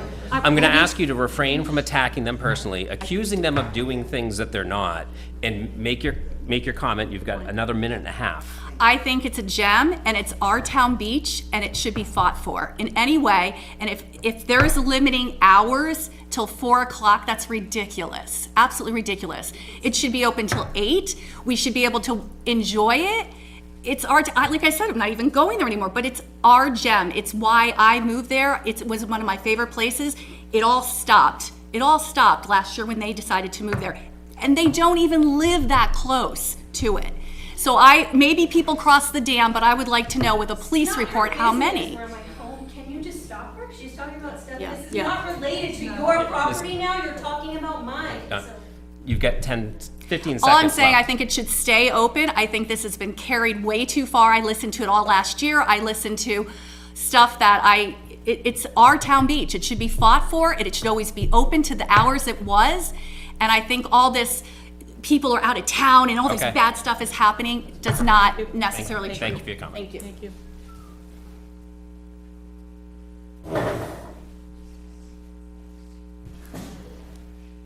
I'm Merrill Dwyer. I live on Round Pond Road, and I think the majority of townspeople want to keep the beach open because it's the only place we can go swimming, and it's a great place. And I am wondering the feasibility of putting a camera at the entrance so that it takes a picture of everybody's plate as they go in.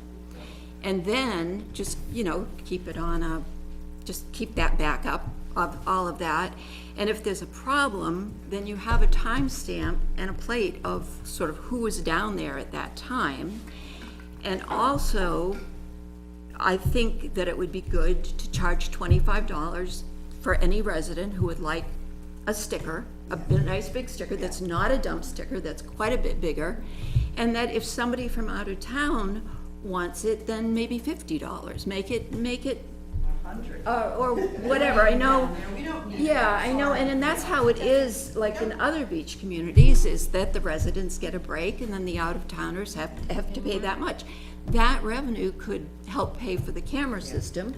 There could also be a camera to make sure people don't come in from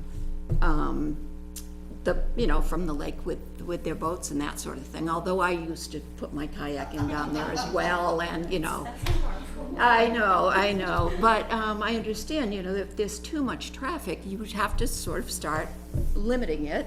Not having dogs is kind of a given this day and age.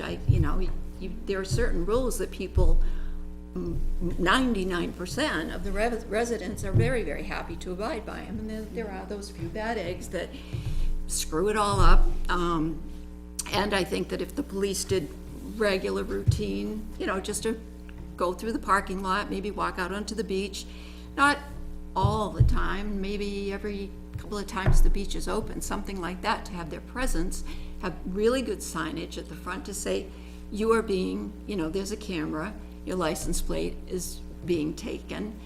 And I don't know, I think that a camera would be a good idea. What is the cost? I wonder about that. I don't think there'd be any legal issues with taking a license plate. It'd probably be for one camera upwards of $1,000 or more, because you have to pay for the monthly, because it's not like there's Wi-Fi out there, so you have to pay for the satellite to. Right, but all of these things, I think they're getting cheaper and cheaper and much better. So I think that we should look into possibly doing that, because then you don't need as much in the way of monitoring. I also think the 10 to 4 would be better if it was like 12 to 6, or, the later hours are, I think, when you'd need the monitor. But anyway, I just wonder about that camera idea, taking the license plate. People would be more accountable that way. Well, I like the idea of whatever we come up with, of getting some sort of an idea of who's using it and what times.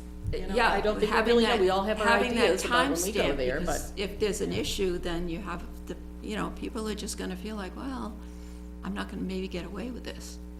So, and thank you for sharing your road, because that is the problem. It's just that getting down there. You were given a gift with no access. But thanks for everybody. Thank you. Thank you, Mel.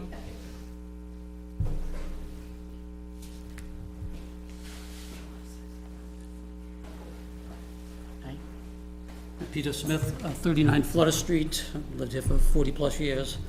And I want to first of all thank the Fernald family for all that they've done for this community over the years, and not the least of which is access to this town beach for all the years we've enjoyed it. And again, I'd love to see a solution worked out that this can continue to be a resource that we can all enjoy, for an extended period of time. I'm trying to understand, we were here this time last year, and I think we were trying to resolve issues, there were bad habits that had happened. I'm gonna over ask the that years. if you can make the comments to the Absolutely. board. I just, Thank you. bad habits from previous years, people walking in there when the gate was closed, taking their dogs down there and what have you. Eventually, the beach opened last year. I'm just curious what types of things are happening now that has us back here again. Did it not go well last year? I went to the beach a few times, enjoyed it, and it was quiet. Are these things that are happening after hours that are irrelevant to the time when the public would use it, that are just gonna happen anyway, whether the beach is open or closed? Or these people that are actually coming in during public hours and walking across, I assume if they're gonna get access to your property, it's across the dam. I don't know if they have other means of getting there. So I just want some clarification there. And if that is the case, that people are still going across the dam to get to the Fernald's property and causing problems over there. I mean, again, first thing I would say is I just think there's a little stronger signage would help. I mean, to the best of my knowledge, I haven't been down there recently, but I think it just says no trespassing on a fairly conservative sign. I think a bold sign maybe on the town's property, not on the state property or whatever, I don't know where the line of demarcation is, but a sign that clearly says, unauthorized personnel, not allowed. This is police surveilled, and anybody that violates this will be prosecuted to the full extent of the law. A big, bold sign that just clearly states, and, that's gonna get somebody's attention. No trespassing signs. I mean, I'm just gonna go over and fish, and then I'm gonna go beyond the dam and go fish around the corner, and next thing you know, they're on your property or whatever. I mean, if that's the case, I think that even when you approach the beach, I mean, if you approach it when the gate is closed, there's great signage all across the gate. Beyond that, you have to drive down the road 30 yards before you see the sign that has a lot of verbiage on it. One thing says residents only, but, I mean, if you have a bold sign right at the front that says, this property is surveilled. Or by permit only, or something like that.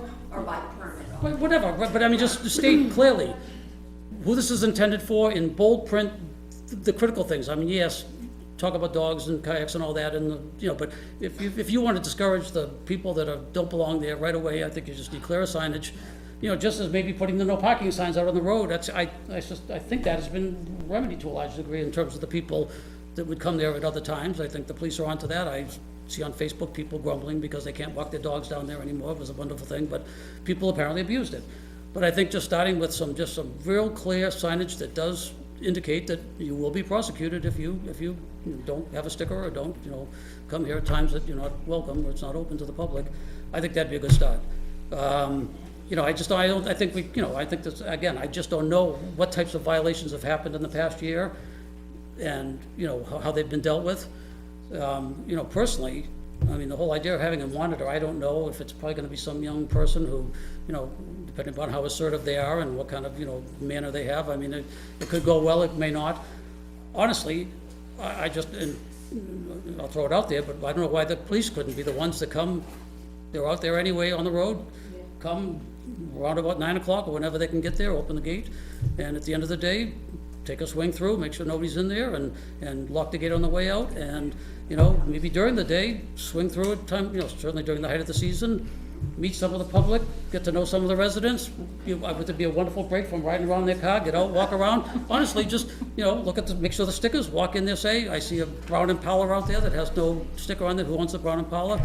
You have police presence down there. I think it's a win-win for everybody. I think it's the police out there and the public, and they're serving our community, they're protecting our community, and they're out there anyway. And I don't think that's a big commitment of time. I think it would be something that they would do anyway. And I think it's just, I think you could save the money of even having an attendant, but. I think you did ask a good question about what has gone on there, and I may not have all the information, but from our chief, my understanding was there were between 22 and 24 calls to that area in an 8-week period. and it certainly wasn't all made by the Fernalds. But there were activities going on with dogs running loose throughout their property, people crossing the dam. And I'm kind of surprised that the state doesn't take more responsibility for the dam as well, or the milfoil. Oh, it is? They only maintain it. I didn't realize. Oh, well, see, I'm being educated, yeah. State has the, the. It's just the milfoil, the state doesn't take No, the care of state has the it. right of way to pass over the property to maintain the dam, but it's not there. Gotcha. Oh, okay. Well, but maybe that should have had more signage too. I know when we first moved here, we walked on the dam all the time. We were none the wiser, The you dam know. itself is owned by the Changed, state. yeah. Yeah. Oh, okay. Oh, all right. Well, that's, okay. Oh, no, so I was right. Okay. Yeah, that was my understanding, that they should have put more signage up. But it is concerning when you're hearing about that many problems. My own feeling is, you know, I have 4 kids of my own. I've got grandkids. I wouldn't mind having a monitor around, somebody, especially in a place that has very poor cell phone reception. I think, again, as an education type of thing, everybody seems really against the idea of somebody there, that they're being watched or something, and yet they don't mind cameras. So I'm a little bit confused about that, but I'm listening and learning. But it sounds like you're saying there are lots of different ways we could approach this. There isn't just But that one. was my initial question, you just raised. I mean, I read that 22 offenses, I didn't know the time period or whatever, but I'd be curious to know. I mean, what it said in the area, well, I mean, was it at the intersection of Deerfield and Flutter Street? Were those unrelated? Were those, you know, because I don't think those were pinned down to the actual beach. I could be mistaken on that, but. You know that, so you know that area well. I live right there. I live What right is there. And that? What is on that corner? Nothing, it's a Right. wide open intersection, and frankly, I'm very attentive to notice if there's no cars parked there anymore because of such an issue is made. And again, I believe that message has got out there. Is there an occasional violator? I'm sure. You know, are they of ill intent? I don't know. Does the occasional dog, you know, get walked down there? Maybe still. Did the front see it? I don't know. That's what I'm asking. I mean, what types of offenses? Medical emergencies, I Are believe, there, right? Yeah, there's been some medical emergencies. right, but I mean, are they related to this issue? Is this just a number that's, I mean, I'd be curious to know how germane is some of that data with regard to this issue here. would be too. And again, beyond that, I mean, I think whether this beach is open or closed or whatever, that property is just an attraction for anybody on the water. They may be Nottingham residents, they may be visiting the park or whatever, but, you know, I think some signage out there too. I think a big Yeah, I bold agree. sign that just faces right to the right of the swimming area there, that To the water. faces out there where people might want to pull a boat up. It just says simply, you know, Nottingham residents only, and please do not, no boat launching or landing in this area. Any violators, you know, this is surveilled, and, you know, and put a camera out there, and then you can say it's video surveilled, and that's, everybody knows how video cameras work in this world now. I mean, they catch people doing the most, you know, remote of things, and, you know, I mean, again, I don't think I think for your investment of a attendant, I think you could put up cameras and be very effectively, I mean, I think you could, with signage and cameras and the police being more active in that particular area, which is clearly an area that we're concerned about, I think you could eliminate, you know, 90% of our concerns, and the other 10% is gonna happen anywhere, I think. So anyway, that's what I got to say. Thank you. Thank you.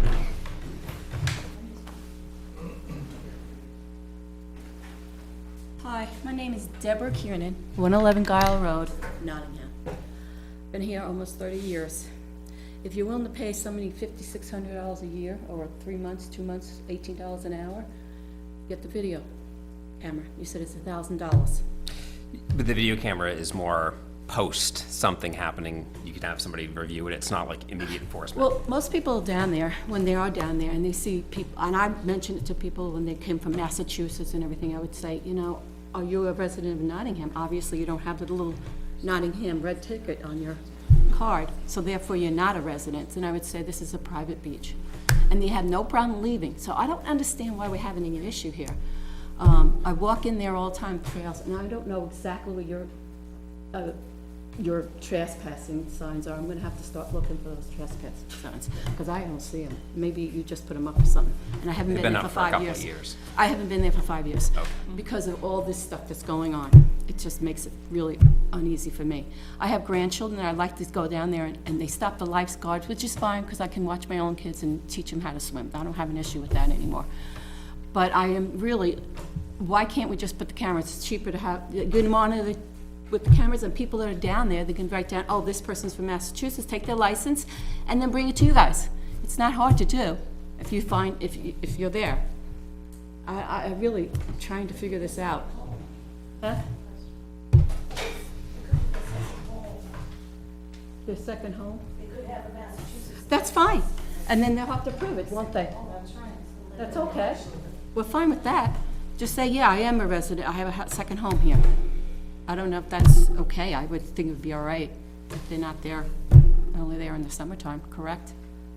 You don't have an issue with somebody owning a second house in Nottingham? No, they, because they would have the permit. Little, still get a little permit, thing that you right. have on your thing says Nottingham residents. Right. So I don't think there would be an issue with that either. So, and I do have guests that I like to bring over to my house and go to the beach. I don't want to have them be harassed for that either. And I've had that happen to me, and I just said, this is my sister, she's from Stratham, yes, she's my guest.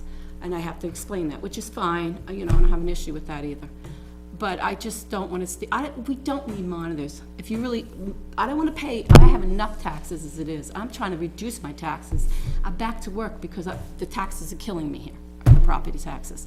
Can't live on Social Security, people, and I don't even live on Social Security, I live on other things, but I'm just tired of the taxes, and I don't really need another $5,600 added to it. Monitors, it's cheaper in the long run. If you're saying $1,000, there you go. Take the $1,000 and put it towards that. Okay, thank you. All right? Thank you. Any other comment? So,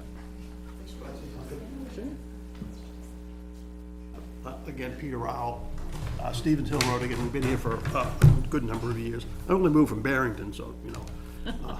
Anyways, I don't hear the police being mentioned here much at all. We have a police force that could drive in there a couple times a day very easily. And They do. get out, talk to the people, look at the stickers. A permit would be good. I don't see any reason why the dump sticker couldn't work. You know, they're all residents to get dump stickers. I have one of those, I'd have to get another one to put in the truck. Anyways, and it shouldn't be the Fertile's responsibility to police that place. It's our beach, we should be policing it. And I don't think we need a full-time attendant there. I think we might need, again, between the police department, the rec department, and the public works, could go in there and pick up the garbage a couple times during the week. And you'd have a face there, the town's face. Signage would work good. I'm very surprised that the town owns the land up to the dam. There's no fence there. You can walk right out on the dam. Put a fence up there. That'll stop the easy way from crossing the dam. I'm very surprised there's no fence there. When I was out there last year, I had to keep my grandchildren off of it. You know, it's an attractive nuisance.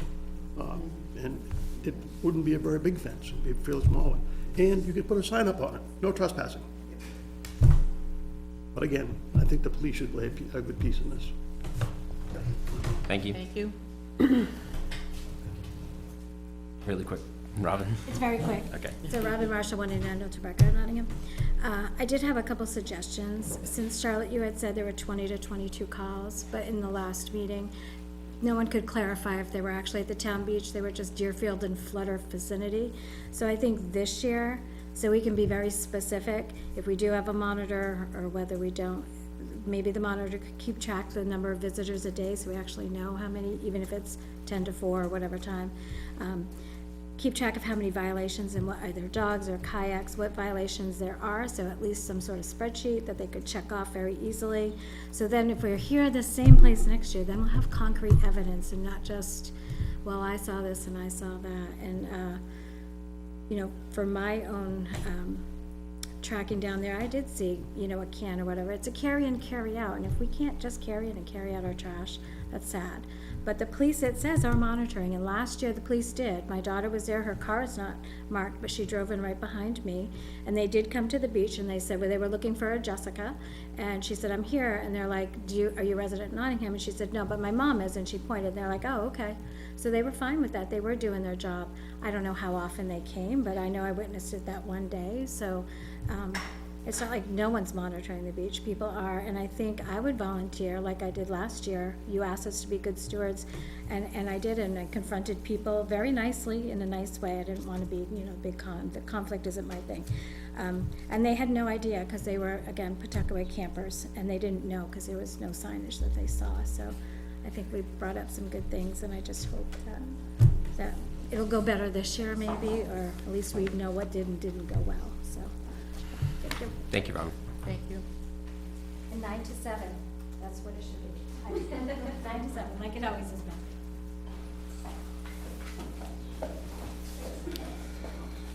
Shauna Samus, 5 Flutter. I just have a question as I feel like it's winding down. So I'm just curious if the beach is at risk of not opening on Memorial Day.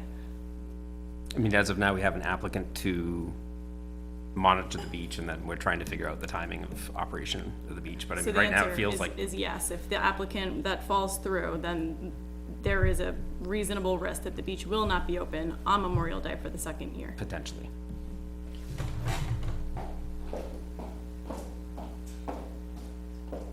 Any other comment? Is the opening contingent on whether there's a monitor or not? Well, that's what we had decided a month ago, is that we wanted to have a monitor in place to monitor some of the issues going on there, making sure that residents were using it only. And, yeah, that's what we had decided. It was a month ago, it was the meeting. Yeah. So there isn't one, you're saying it's not? Yes, we want to have a monitor down there. But decision's already been made. Yes. By who? Yeah. The board is, but the board did. Before.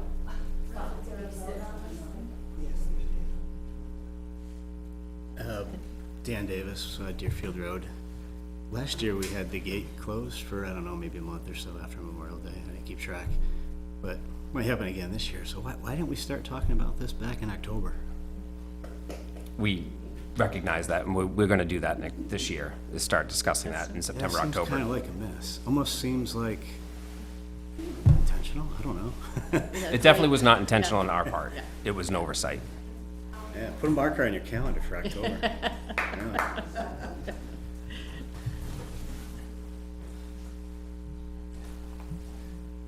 Okay. Want the comment?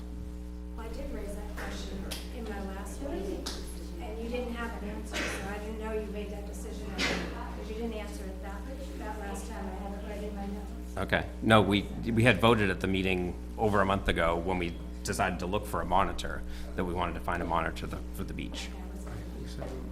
Yeah.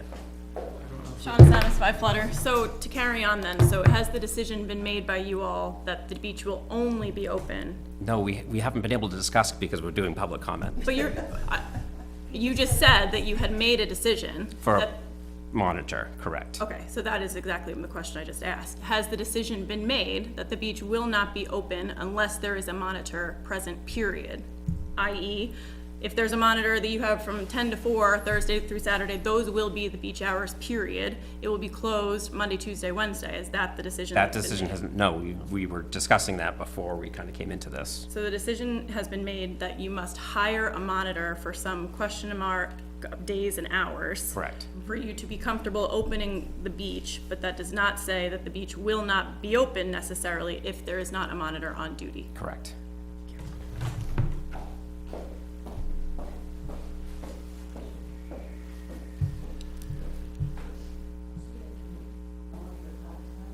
So moving on. So we have an applicant that we haven't even interviewed yet. Correct. Right. But we have somebody interested, yes. God. And then in regards to the hours being open,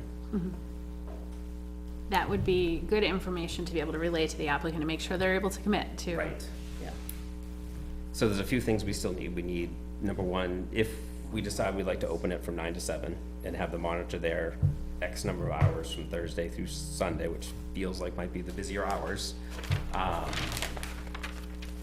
would we keep it open from 9 to 7 and then find a gate attendant to come in at 9 o'clock in the morning and 7 o'clock at night to shut it? And how do we find that person or persons? Some petitioners, maybe? So you, Public request. Right.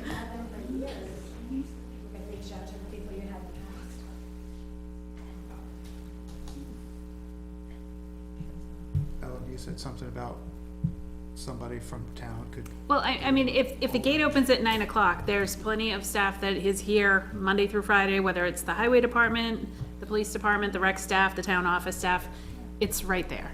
right. So that. It's the simple enough, opening is Monday not a through problem. Friday for opening at 9 o'clock, we should be able to accomplish that 5 days of the week. It's the closing at 7 PM, 7 days a week, and then the opening on Saturdays and Sundays, those are the targets.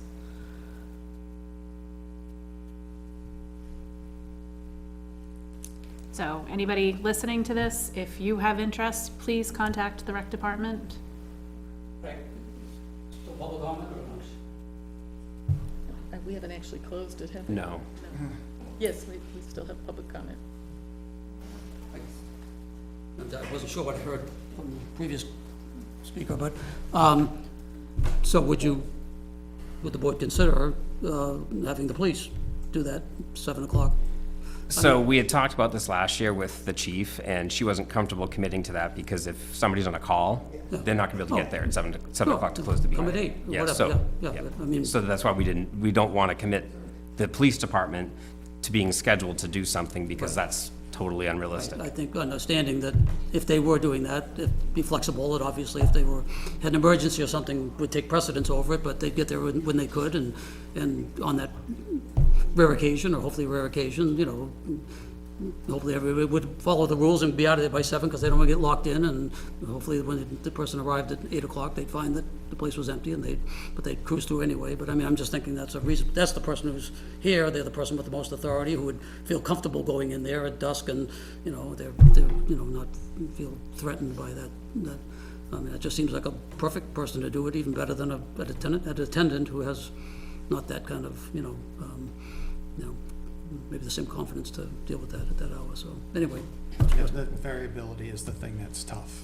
Pardon me? That variability is what's tough. In terms of their having other commitments? Yeah. Yeah, I mean, I understand that, but I mean, and again, I have no idea how busy they are on any particular night at 7 o'clock. It varies, of course, but, thank you. Thank you.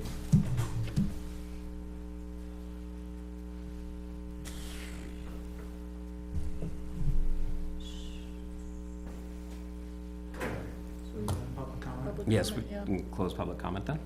Yep. Yep. Should we so move? Do we have to move? No. No, we're just closing it.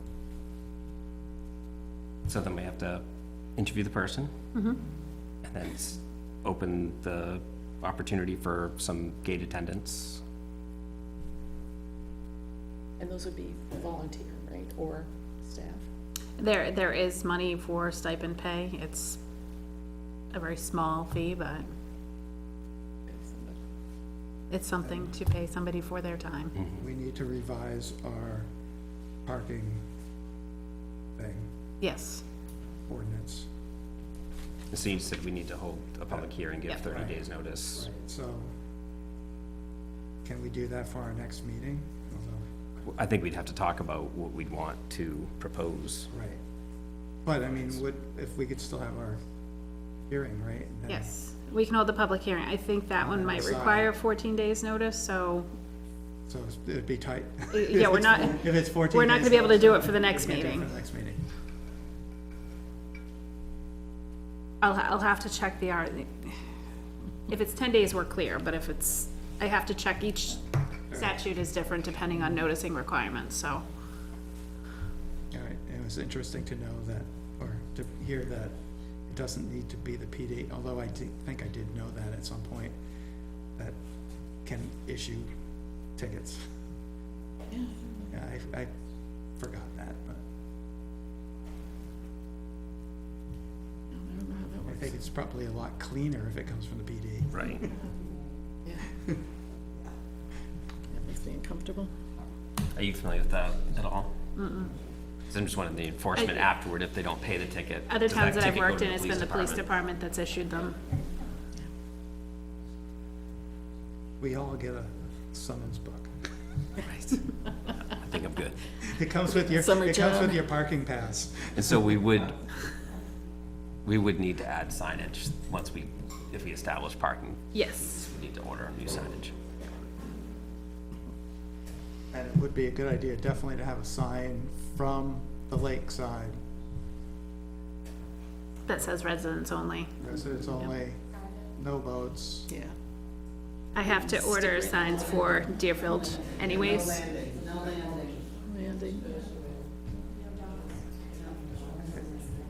That's gonna, that'll be a problem when we set the lines.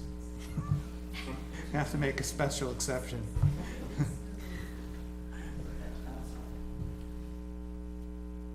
And That's then- prior to the beach officially being opened, so. Right.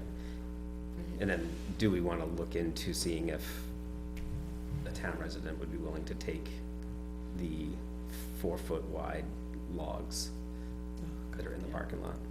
They're taking up parking places. That were not left by anybody other than the state of New Hampshire. They can have them back. Yeah, right. Free logs. They're huge, right? Yeah.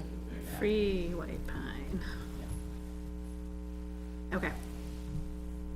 I can put a notice out there. I did one similar out here, and we'll just have to make arrangements for the access and retrieval. Definitely have access arrangement, yeah.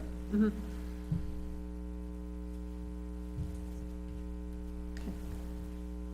Sound good? Mhm.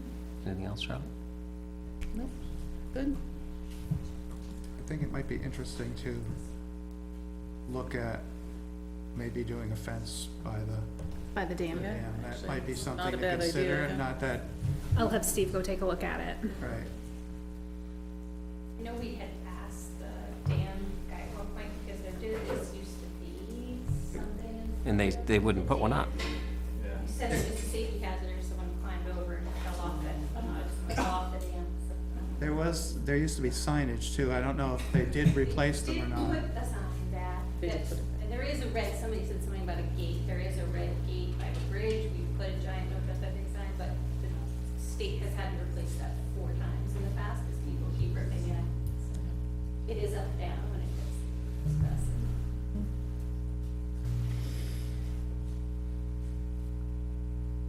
Okay.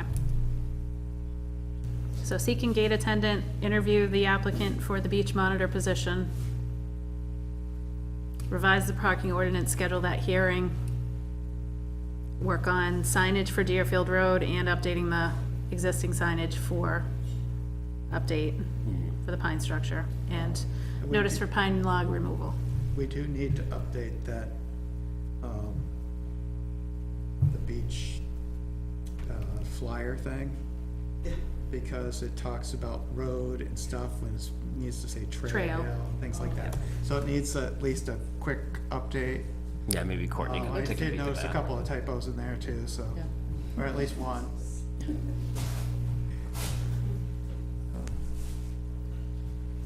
Okay. All right.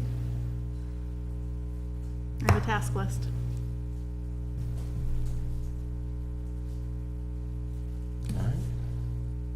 We have non-public. Yes. Continue to next meeting, the speech, Excuse me? or is it continued to the next meeting? Well, at the next meeting, we'll get an update from Mrs. White and all of the progress that we've made, and if the interview went well and the person is capable, and yeah, we'll just continue to discuss, because it'll be opening up after that meeting. If not, then it won't be open. Yeah, we need to get it all figured out. We want to have a process, and and some of it, like the parking ordinance and all that, probably wouldn't be able to be implemented until well after that, but It'll be in progress. it'll be in progress, but. What kind of a stipend are you talking about for the person opening and closing the gate? I didn't get anything last year. Tell you that. You didn't? Oh, I got bit. Our goodwill. you were voluntold. I think it's like $400 for the season. Yeah. Jeez, that's a better job. Okay. That's pretty good. Let my son do it. Spread the word. Yeah. Well, yeah, we do need, But that was for the whole year. hopefully. Right, That was like, For the opening period, Yeah. Memorial Day to Labor Day. right. Do you want to make a motion to go into non-public? Is it under It's under AC, and I also need L. AC and L? AC and L. All right, I'll make a motion to It's our motion guy. go to non-public for RSA 91A:3, subsections A, C, and L. A motion? Oh, sorry, and I second that motion. Second. I, John Decker. I, Tim DeBrio. I, Charlotte Fife. After the non-public, we will be going back into public and closing the meeting. Thank you, Nottingham.